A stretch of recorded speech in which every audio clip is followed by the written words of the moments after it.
El efecto de El Niño está jugando un rol. El Niño está fuerte en la región Atlántico y nos tiene un high pressure que está colga para de Grand Banks de Paribicos, especialmente si dijo viento fuerte de tempo aquí.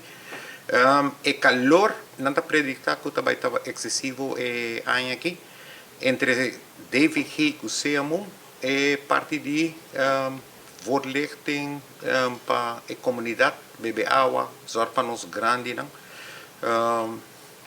climatizar o câmara, vooral para nos grandes, que está imóvel, que nós temos planning para começar a promover a saúde general para motivo de calor.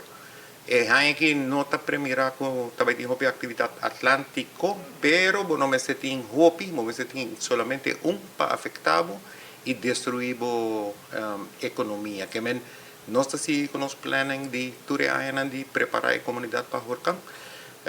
Nós estamos chegando no fim de mês, já é a primeira parte não está clara, revisar tudo ruína, pero o calor é parte de voorlichting de informar a comunidade entre DVG e o CMO.